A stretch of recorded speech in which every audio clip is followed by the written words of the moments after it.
going on, everybody? It is Lane here with Master Crafted, and today Phil and I have brought on John Holbrook. He is the winner of the Beerhammer GT up in Montana from this last weekend. He was playing some CSM, had a great run. John, welcome on the show. How you doing today? I'm doing good. Thanks for having me. Yeah, it was a great event. It was good to see some friendly faces that I've met in my travels make it up to Montana. Yeah, and I'm excited to be talking about it. Yeah, it was a super fun weekend. Anybody who lives remotely close to Montana definitely try to go. They've got a bunch of events we'll be going over towards the end, but it was a really good weekend.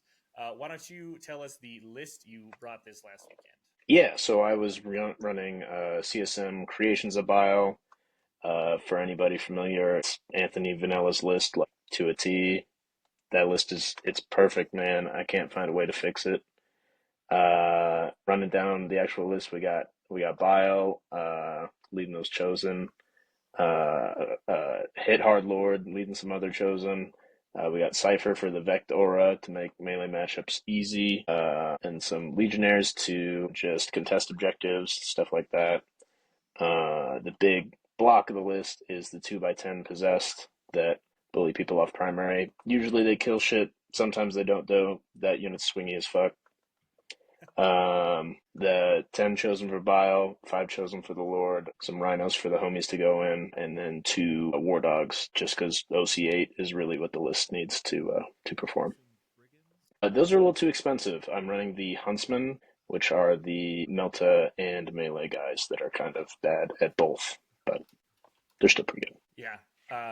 Very interesting list. I feel like, I mean, shoot, what was that this fall that really, or I guess it was Grotmas is when Creations of Bile dropped, and since then I feel like that's been pretty dang standard. All right, yeah, let's go ahead and dive right in. Round one, what were you playing into? Let's see. Round one, I was into my buddy Austin, which a funny story. He's from Bozeman originally. He moved down to Wyoming last year, and so when I heard he was coming up for this event, I made sure that we were going to play before the event happened because I knew we weren't going to get paired. And then look at that, we got paired round one. But Austin's a great player. He runs some beautiful demons.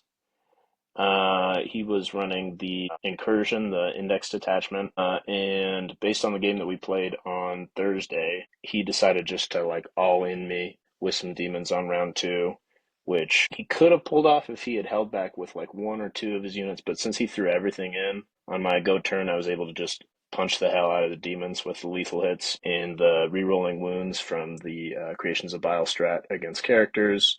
And turn 3, I had basically functionally tabled him. He just had a couple of units left, but I was able to close that one out on primary pretty quick. Yeah, generally, is there any of the demons detachments that you're not really looking to go into right now? Maybe some like Plague Legion shenanigans or anything like that? Plague Legion is a nightmare, man. I wouldn't want to play that with anything. It just makes games so unpredictable with all the Battleshock shenanigans. Shadow Legion is also very good. The Bloodthirster who is gonna up down every turn after he kills something is a real son of a bitch to nail down. But if you can nail him down, that game gets a lot easier. Yeah, demons aren't, known for the damage, but 4-up armies can be a bitch to get through sometimes, man. Sometimes they just make the 4-ups and then you didn't kill him. Yeah, That's and it. I feel like you have enough melee threats of your own. Yeah, 100%. Yeah, yeah, that's totally fair. All right, moving into your second round. Yeah, when Yeah, you let's see here. Second round. I paired into my buddy Adam, who's running the Big Hunt Orcs. Anybody who knows Adam knows that he's trying to make this detachment work for the whole edition. He's had some success with it, but it is really limited in its ability to kill things. And stuff in my list, like Cypher and the Nemesis Claw that shuts off strats, makes it really hard for any melee matchups to interact on my go turn. I could shut off interrupts, I can shut off fight on death, stuff like that. And basically, this game came down to Adam walling into the middle and putting his whole army into just like 10 possessed that I had put out there. And that meant that I got to slam my whole army outside of the dead 10 possessed and pretty much table him on round 3. wow, yeah, just chewed right through it. Mm-hmm. Was there any surprises there? Did that matchup necessarily stand out to you as something that you knew was going to be over by round three? With orcs, it can be rough because of the access to fight on death and stuff like Warhorde, but Adam is running a very tall list with a lot of like squig hogs and stuff, and those units just for their output are just way too expensive. They do not kill shit nearly fast enough. His Watchern definitely spooked me a little bit on primary. He got his shit way too far forward that I thought he was going to do, but I just killed enough stuff after the fact that it didn't matter. Yeah. Yeah, all right, pretty easy round 2, it sounds like. Going into round 3, though, you were playing into Guard, personal favorite of mine. But how did that game go? This game was very interesting. The 2 games prior, I had played right next to Andrew, the guy who's running the Guard, and he said that he knew we were going to get paired up round 3. And I went, all right. And then, lo and behold, we did. Andrew was running a really, really interesting list of just like a bunch of foot slogging Catachans, with a bunch of characters attached. It's all OC3. It can go to OC4 with the order. It gets a little spooky there. The main issue with Andrew's list, and something that I identified as a problem that he was going to have to overcome, is that it doesn't have like any serious damage 3 or any real threat to like my 3-wound infantry bros. So I just lined up on the line, threw my shit at him, made the fight happen early, and he wasn't able to kill dudes back. I pushed so hard that he did in fact just end up getting Gaunt onto my backfield, and he, for thematic reasons, had made Gaunt his warlord. So I asked him if he wanted to take a secret mission. He's like, "What are they?" I went, "Who's your warlord?" And he went, "It's Gaunt, of course, right? Well, do I have the secret mission for you, bro?" So he picked up some points there at the end. The game was a lot of fun. Andrew's a great guy. But yeah, just not having the output. At the end of the day, the Bile list is kind of a stat check list. If you can't kill all the relatively high toughness 3-wound bodies, like, I'm just going to run you over. And that's what happened there. Yeah, that is a tough one. I don't know how anybody successfully runs Horde Guard to a tournament win. If someone can pull it off right now, I'd love to see it. But I feel like you run into matchups with fast melee and you just can't fall back and shoot or do anything. And you're just Yep. Definitely a tough matchup. But yeah, I talked to him a little bit. He said he came down to RMO actually, and he ran all tanks, and that didn't work out. So he switched to all. So he flipped. Yeah, I remember this. Yeah. Got to try the skews. So we'll see what he lands on at the next event. Going into round 4, though, I believe you were playing into some Necrons, if I'm not mistaken. Round 4 was into Plague Legion. Oh, that was Plague Legion. Okay. Yeah. Oh yeah. Yeah, running those Plague Legion demons, which is very scary. Tyson and I play a lot, and this last time we played, he didn't have Bellicor on his list, but I just ran him over. I just killed all of his shit on round 3. Common occurrence with Bile, it turns out. But Tyson made a big change to his list, bringing in Bellicor, who brings a lot of damage and also some out-of-phase Battleshock shenanigans. Tyson got to go first in this game, which was huge. He has a big 9 brick of Nerdlings, which he can just shove in your face and pseudo jail you for long enough that he can get the board presence needed. And since he put those things out, I had to put something into them so I didn't just get completely jailed in my deployment zone next turn. And so I just had to trade 10 Whole Possessed for 9 Nurglings, which was like super, super unfun to do. And from there, the game became a story of me passing entirely too many Battle Shocks. If I fail a couple extra of those Battle Shocks in there, I probably lose 10 to 15 points on primary, and that's enough to lose the game right there. This army is so, I would never play this to singles. This for a teams list is like really good because it makes matchups super unpredictable. But if you're just like relying on your opponent to fail some 7-up Battle Shocks, that can go sideways real quickly for you. And it went well for me and not quite well for Tyser. And I was able to hold onto the primary that game. Yeah, I guess you didn't have any cultists or anything with sticky in your list, did you? Like no way to I do have one unit of cultists, so my home was stickied the whole time, which was super helpful, 100%. Because if at any point I just lost out on 5 primary, that would have been a lot scarier than it was. But yeah, his whole list essentially, not his whole list, but his army having a lot of sticky access through the plague bearers, makes things really weird because all of a sudden he doesn't even need to have anything near an objective to hold it because he stickied it, and all my units are fucking battle shocked because he battle shocked my army because that's what his army does. And that was almost what cost me the game. At one point he was burning an objective with a unit of cornhounds, and it was stickied, so I couldn't take it away that way.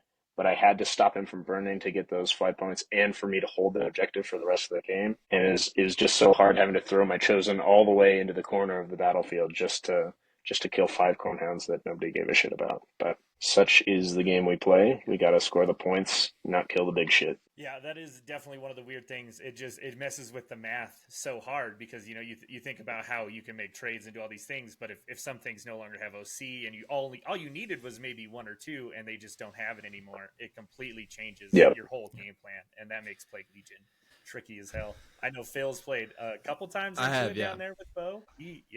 It is brutal to play into. Yeah, I think probably the bigger part of it is there's some armies that rely very heavily on stratagem use, right? And when you have out of phase battle shocks that are going to potentially start of the fight phase, start of the charge phase, even end of phases, right? And they're able to battle shock you, means that your very, very critical lethal hit strat or +1 to wound strat or whatever you have going into these, I would say, relatively tough units, they're not necessarily going to kill you on the crackback, but if they can bog you down for an extra turn because you can't use the strats to clean a unit, you get put in a really, really tough spot. That's why I love Plague Legion. It's one of those unique armies that you kind of have to be aware of, and it doesn't play 40k kind of the same way as everyone else. Yeah. Finally. Yeah, no, that army is very scary, and I would not want to play it. Yeah, it's like Shadows in the Warp, but it's every turn. Yeah, well, you played into it anyway. Yeah. Played into it anyway, got the dub, Not by that's all much. that matters, and then you went into the final round. Yeah, so here I caught the pair down. There were 5 of us undefeated, and I played into Jacob's Necrons. Jacob was 3-1, and this was Jacob's first tournament, and he had gone undefeated on day 1. Jacob was crushing it for sure. He was running the big scary warrior brick that's making the rounds in Necron lists now, where it's the 20 warriors and Oracan attached for the 4-up invone, the Royal Warden for fallback, shoot and charge, and then 2 of the, I forget what they're called, but the extra bodyguard guys for some extra wounds. And that thing is a nightmare. And I thought I was going to kill it, no problem. I have the 2 CP strat to reroll wounds. I thought I was going to kill it, lift it off the board. But that thing just ate up activations all game long, and it didn't matter. But I pushed him far enough back into his deployment zone that he was never really able to interact with the center until turn 5, which meant that I just out-primaried him. One thing that he did do was throw away the Void Dragon round 1. He just kind of charged it into 10 Possessed to see what would happen. And I was like, bro, are you sure you really want to do that? So we got the dev wounds and we got the real wounds and I got lethal hits. Like, just maybe think about this. And he's like, no, I'm going to fuck around and find out. And I was like, okay, fair enough. And then I did 8 wounds to him on his turn.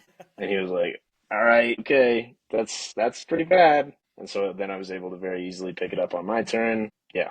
But Jacob's a great guy. That game was a lot of fun. First tournament, you gotta do some testing, 100%. He was talking all this shit about his friends thought that people were going to destroy his warrior brick like it was nothing, like people were going to pick it up in 1 activation. And I was like, no, bro, that unit is legit. Don't listen to your friends on that one, man. So he's out there, he's putting in the work, he's figuring it out at tournaments. He's not playing Reddit Warhammer like all these other fucking assholes. Yeah, those guys are the worst, man. Oh, yeah. Not the Reddit Warhammer players. Yeah. Awesome. Well, again, congratulations, man. A hell of a win path there. Going 5-0. Thanks, man. Taking, keeping the title within the state, Right. Sure. Yeah, I got to give a shout out to Colin K. Colin won all 4 of our GTs in Montana last year, and I almost had him at the last one. He got me just at the end, and so it does feel good to bring it back to the state of Montana. Colin definitely would have won if we had regular tiebreakers for this event, but we used battle points for some reason. I don't know how that happened. He had an opponent game win percentage of like 68% or something fucking crazy like that. And me and Ryan in second place were chilling with like 52% on opponent game win percentage. But it was battle points, so that's how it ended up. But it was a great event, Yeah, and it super was high. great to see Yeah, everybody. that's why Yeah, you were cranking out those 90+ games, dude. You yeah, knew what man, you you needed. got to table people. You just table people, and dead models don't score points, and then you just press all the buttons over their dead bodies, and that's the game. Lane, I do want to bring up, we have some really interesting stuff here in terms of Beerhammer. Obviously, Chaos Demons and Space Marines are your two other undefeateds, which you said Colin was one of them. But Auxiliary Cadre was next up for Tau in fourth, which was really interesting. Hmm. Indiad, no surprises, 5 and 6. Tactical Brigade, who knew, is still just as good. It is perfectly fine. Sure is. Death Guard up following that, and then Orcs, Warhorde. Once again, no surprises there. That detachment is very, very good. And then Grey Knights, which surprised me the most in the sense that it did manage to go 4-1 and must have been a good pilot. But Death Watch up there as well. Not many people are running Death Watch, but they are still incredibly good. Hmm. Yeah, it was. There was some really good pilots up there, especially on that top end. Some not only Yanari might be broken. I played in Detroit, was a very very skilled player as well. But just a little shout out to the Colorado Wyoming region. We were all in the top 25% of the placings for all of the Damn, good shit. yeah. 18th was the lowest placing of our group out of 72. So And who was that? my club. This guy right here. I played in Tianari that last round in Detroit, and it was the good old gotcha with the thing, and it completely messed up my phase, and I was just like, this isn't even a game now. But we weren't playing for the title, so I didn't take it too hard. So who cares? Fair enough. But it was still a lot of fun, a super good game, and the weekend was great. But yeah, any other takeaways from that weekend? Any changes to the list that doesn't need fixed, supposedly? Yeah. I would change my drinking habits the Saturday night. Other than that, no changes. List is perfect. No notes. Yeah. Dang Beerhammer will get you if you are not prepared.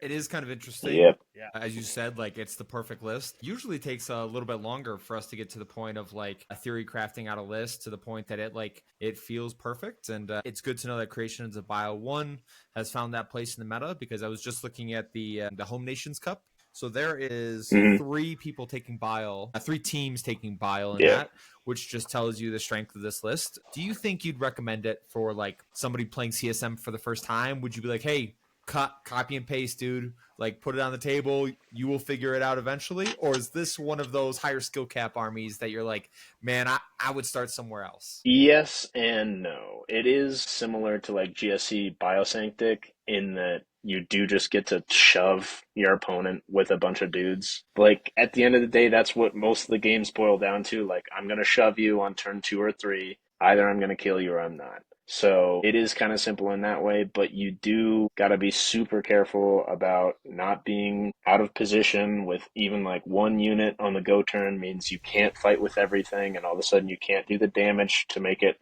to get that snowball rolling. Stuff like the Nemesis Claw is easy to throw away early when you really got to find the right fight for that thing to get into. If it doesn't make it into the right place to stop and interrupt, you can easily lose out on some value. If I would recommend like a CSM starting place, I think just regular pack bound zealots, just throw a bunch of shooting things. Forge Fiends are great, Predators are great, and run like Abaddon and just shoot people to death. I think that's the best place to start, to be honest. It is like a melee faction in theory, but the shooting that can come out of the right build can get pretty nuts. Any other detachments, I guess, that you're thinking about potentially running, or even other armies, or are you sticking with Bile for the foreseeable future? Man, EC are good. I got a Emperor's Children, man. That army is going to be something, man. If I wasn't such a lazy hobbyist, I would definitely be playing it, but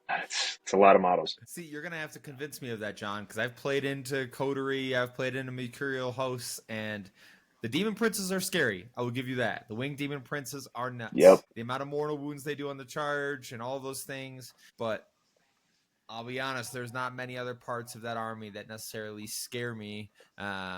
in terms of how they're going to impact the meta. Noise Marines are good. Lord Cacophonuses are nice. Mhm. They have a good amount of shooting, especially with like a little bit of slingshot out of a Rhino. So I do see a lot of value there. But you think they stack up in the meta highly? You would rate, because we're about to do our meta watch and go through Mind Over Meta, and we're about to go over like all the lists. You think EC is going to be up there? Yeah, I think EC is going to be like top five definitely, if not higher than that. The amount of skill expression you can get out of just advance, fallback, and do anything is nuts. It means you can never like properly shut down parts of the army.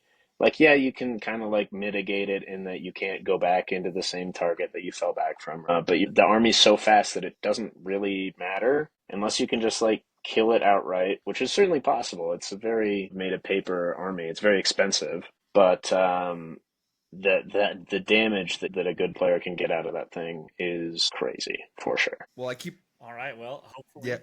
Go ahead. Yeah, I keep referencing it because I think it's. I mean, I love team play, but it does say a lot about people in terms of what they're willing to take. But at the Home Nations Cup, you have, let's see here, 4 countries taking EC, which as a chaos faction is pretty nuts. I mean, you have 4 people taking Death Guard too, and that's probably one of my favorite factions that I run myself. And obviously, there's still value there in pretty much an index detachment. So overall, EC obviously has a place in the meta.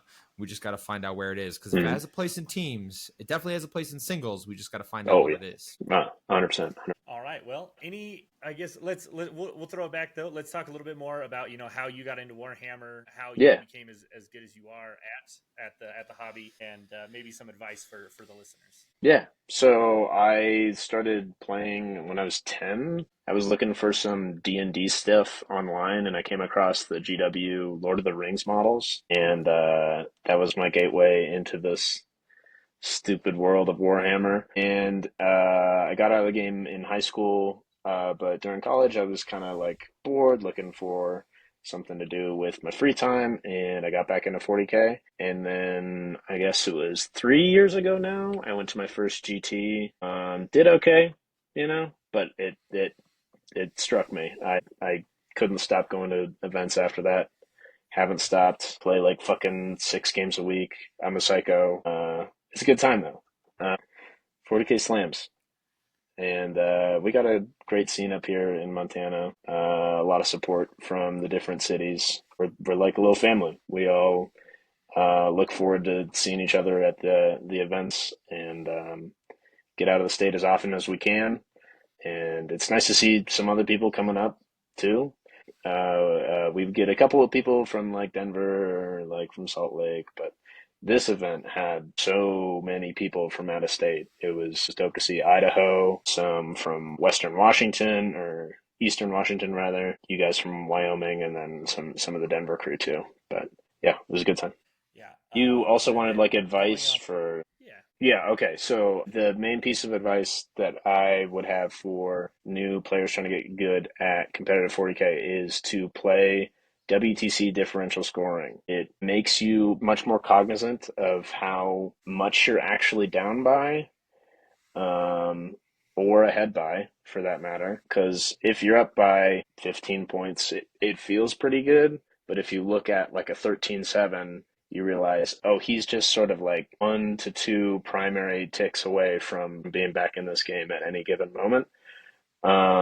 Diff is also like a great way to measure your progress against better players. Like if you are getting your ass kicked by whoever's the local fucking wizard or whatever, you're getting 20-0'd by them, but next time you're able to take a point off them, that's a big step that you've taken towards becoming a better player. And I think having that as a measure of increased skill over time, I think is a really cool thing. And also it helps you get in the team's mindset early. Teams is the best. Singles 40K kind of sucks. I don't know why we all put up with it, but yeah, teams is the way. Start with the teams early, for sure. That is fair. I know if we have, I'm going to be putting on some, hopefully this fall, I'll definitely be shouting it out in the Montana Discord and stuff, but the more teams events we can do in the area, the better. Because yes, it is the funnest way to play 40K for sure. Yeah, dope. All right, Phil, anything else? No, I just, it's good to hear that the Montana scene is growing.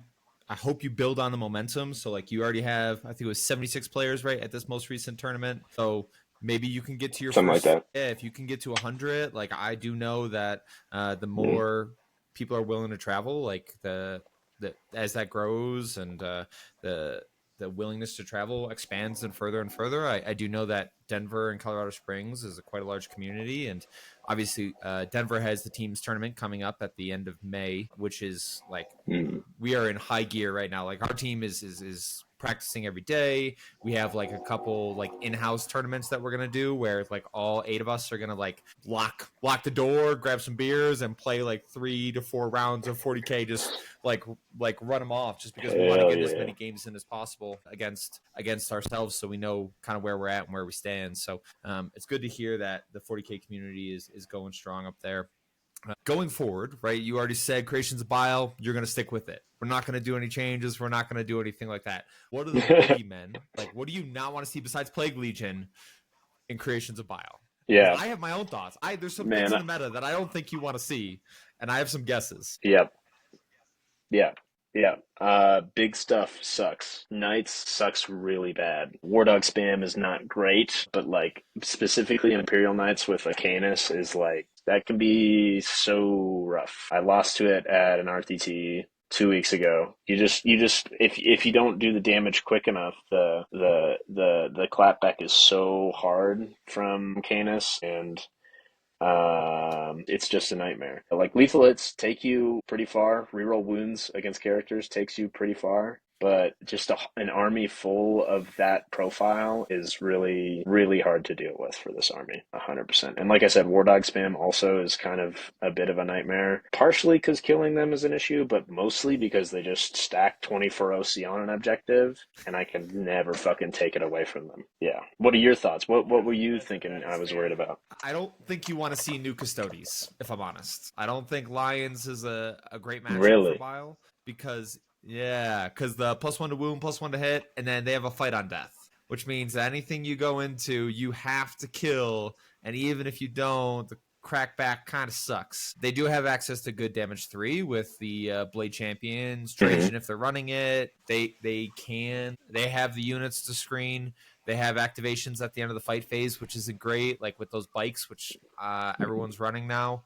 And they are just so efficient, putting you on a lot of saves. Even though the majority of them are 2 damage, it's still like they'll hit and wound and convert with almost everything because they're going to be hitting on 2s with sustained, wounding on 2s with the +1 to wound because they are strength 7. So, yeah, that was my first thought. Lions is I don't rate it very highly. It could be a good matchup if you can get into the right things and you get the Nemesis Claw going where it needs to go. But man, no, 100%. I played that game not too long ago, and it certainly was scary. Particularly, I didn't know fully how it worked, but I charged into Trajan's unit, and he's like, "I'm going to moment shackle," and I was like, to get the attacks, and he's like, "No, I'm going to invone save, use the strat to get my moment shackle back." He saves on all the 2-ups, gets his moment shackle back, comes back on my turn, moment shackles for the attacks, and just kills like 8 possessed by himself. So like, yeah, there's some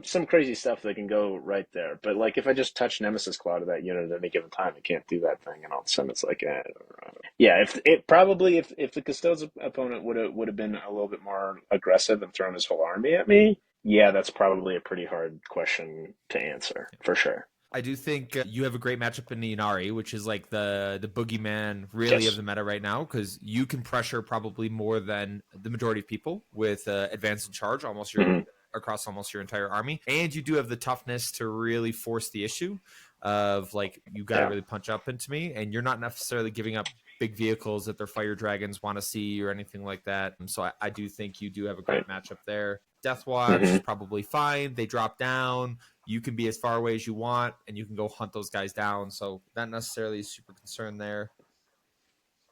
Yeah. And now that you don't have to see Mordaka anymore, like, I do think everyone has breathed a sigh of relief. Nobody wants to see that, but Warhorde and Greed Tide are still really, really, really freaking bad. Warhorde is scary for sure. Just because the amount of damage that can come out of just like a cheap 100-point unit with some 70-point character asshole attached to it can get. Yeah.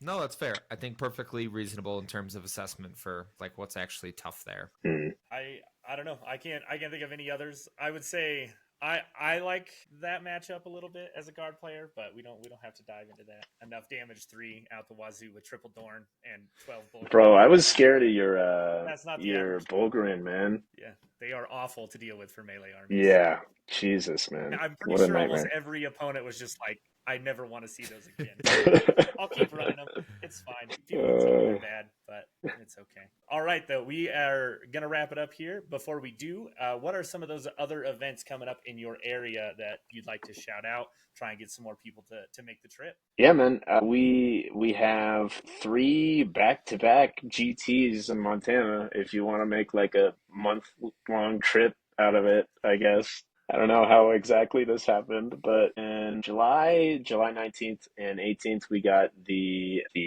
third annual WA in Billings. That one they're really trying to push. The TO for that one has been pushing for 100 players for a very long time. It'd be cool to see that happen for sure. And she is also publicly putting it out there that she's like on a list or something for a golden ticket. We'll see if it happens. It'd be dope. If not, it's still going to be a good time. The week after that, we got the Village Brawl in Helena. That one's a bit smaller, but that's a great group of guys running it. And then last year's biggest GT in Montana was the Big Sky Open in Great Falls. 4 Games Live came out to that one. It was dope. They're also going to be pushing for 100 players. Yeah, we got a great scene up here. We're getting bigger and better every year. Like last year, Beerhammer was just like a thing that my buddy threw together, and we had like 28 people show up, and it was dope. And this year he sold out at 60, raised the cap to 72, and sold out within 24 hours of that. So, a lot of excitement in the Montana community for sure. Hell yeah. Yeah, those like 3 weeks are some of the busiest for me, and I'm so disappointed because I really wanted to come make it to them. But oh man, I will definitely. If anybody is listening, you should 100% go. I think every TO from Montana was at Beerhammer this weekend. Mm-hmm. And I got to talk to all of them. Super great people, super great events. Go if you can, and go support the Montana community because it is great. All right, Phil. I think that's everything, right? I think so John, as well. Yeah. Any last words? No, nothing from me. This has been awesome. Thanks for having me on. Yeah, thanks for joining us. Congratulations again on your win. And don't forget, everybody, that victory isn't given. It's forged, and it's forged right here on Mastercrafted. And we'll catch y'all next time.